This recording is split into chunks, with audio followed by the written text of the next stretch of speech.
Terkadang kita saat menyaksikan situasi dan kejadian saat pemilihan kepala desa di negeri ini membuat kita prihatin serta bertanya, mengapa harus terjadi situasi yang semestinya dilakukan dengan kegembiraan, dengan sukacita dalam menyongsong pergantian kepemimpinan di setiap desa.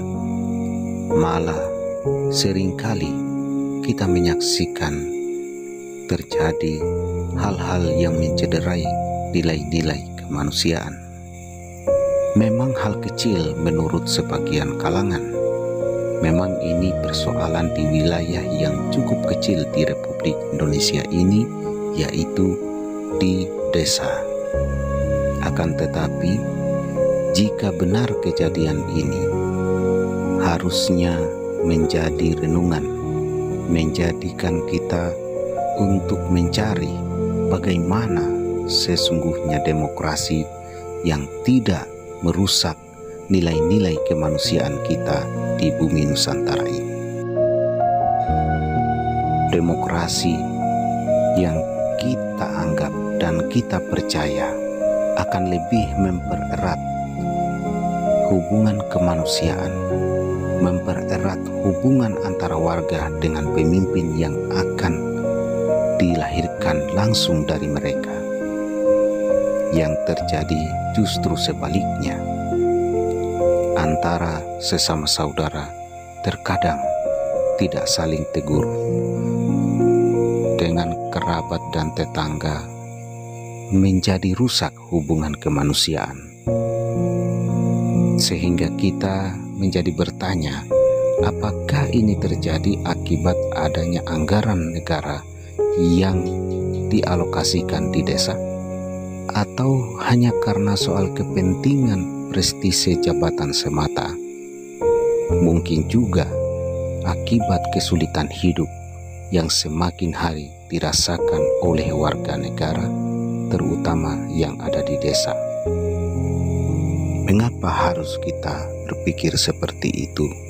Karena tentu saja setiap pendukung akan mendapatkan sesuatu yang dapat menopang kehidupannya. Memang pernyataan ini menjadi tidak elok dan sesuatu yang tabu jika dibicarakan di publik.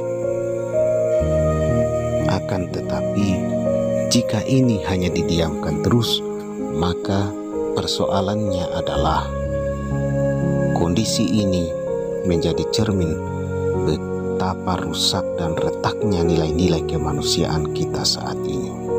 Hanya karena persoalan kepentingan, kekuasaan di tingkat desa, hanya karena persoalan perbedaan pilihan dan mendukung salah satu kandidat, kita tidak sadar nilai-nilai kemanusiaan, hakikat kemanusiaan yang sejati menjadi porak-poranda. Negeri ini dahulu dikenal oleh dunia sebagai belahan bumi yang berbudaya, berbudi pekerti luhur, penuh dengan nilai-nilai kemanusiaan yang sejati. Sampai kapankah kiranya kondisi yang kita saksikan ini akan berakhir dan melahirkan kecerdasan masyarakat dalam berdemokrasi? Rasanya kita pesimis karena soal demokrasi, soal pilih-memilih, tentu saja selama itu kehidupan kita masih berada di dalam garis kesusahan, di dalam garis serba kekurangan dan jumlahnya mayoritas, maka demokrasi yang kita anggap akan berjalan dengan baik menemukan tantangan dan hambatan yang serius. Haruskah ini dibiarkan terus tanpa ada suatu keputusan dan tindakan yang tepat yang harus diambil oleh pemimpin negeri ini?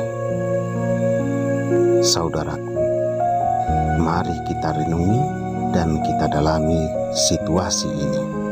Jangan kita menganggapnya hal biasa-biasa saja karena ini merusak fondasi nilai-nilai kemanusiaan yang paling mendasar di negeri ini.